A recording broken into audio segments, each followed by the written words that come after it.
আউযু বিল্লাহি মিনাশ শাইতানির রাজিম। বিসমিল্লাহির রহমানির রহিম। আসসালামু আলাইকুম ওয়া রাহমাতুল্লাহি ওয়া বারাকাতুহু। আলহামদুলিল্লাহ, আজকে আমরা আলোচনা করব একটি ছোট বিষয়, যেটা সবারই জানা আছে, তারপরও এটা নিয়ে আলোচনা করা আমাদের জন্য ভালো হবে। এসব সুন্নত আমরা জানি বেশিরভাগই, অনেকেরা আছে আবার জেনেও পালন করে না, কিন্তু এইসব সুন্নত অনেক সহজ, তাই আমাদের উচিত হবে পালন করা। আজকে ইনশাল্লাহ এই সম্পর্কে আমরা ভিডিওতে জানবো। আপনারা ধৈর্য ধরে দেখতে থাকুন, ইনশাল্লাহ আপনারা ভালো কিছু শিখতে পারবেন।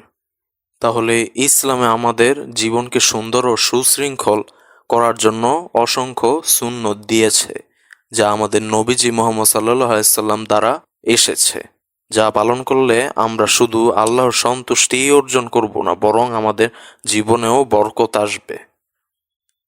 তো প্রথম যে সুন্নতটি হচ্ছে, এটি একটু ছোট সুন্নত, কিন্তু তারপরও অনেক গুরুত্বপূর্ণ আমাদের জীবনে।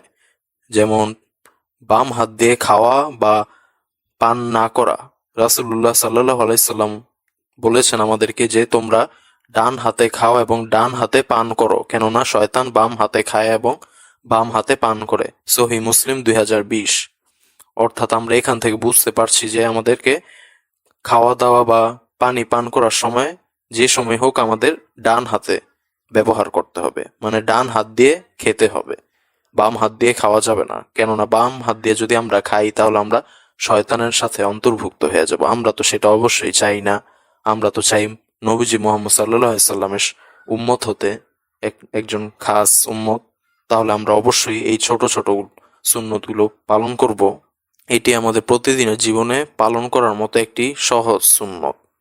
তারপরে যে সুন্নতটি রয়েছে, খাওয়া দাওয়ার আগে এবং পরে হাত ধোয়া সুন্নত। রাসূলুল্লাহ সাল্লাল্লাহু আলাইহি ওয়াসাল্লাম আমাদেরকে বলেছেন যে খাওয়ার আগে এবং পরে হাত ধোয়া হলো খাবারকে বরকতময় করার জন্য একটি সুন্নত। তিরমিজি 184। অর্থাৎ আমাদেরকে খাওয়ার আগে এবং পরে হাত ধুতে হবে, এর মাধ্যমে আমাদের খাবারটি বরকতময় হয়ে যাবে। এটি শুধুমাত্র স্বাস্থ্যকর নয়, বরং আল্লাহর প্রিয় একটি আমলও। তাই আমাদের অবশ্যই এটি পালন করতে হবে। যেহেতু আল্লাহর একটি প্রিয় আমল, তাহলে আমরা কি করব না? অবশ্যই করব। তারপরের যে সুন্নতটি রয়েছে, যেমন রাসূলুল্লাহ সাল্লাল্লাহু আলাইহি ওয়াসাল্লাম ডান পা দিয়ে মসজিদে প্রবেশ করতেন এবং বাম পা দিয়ে বের হতেন। তিরমিজি 268।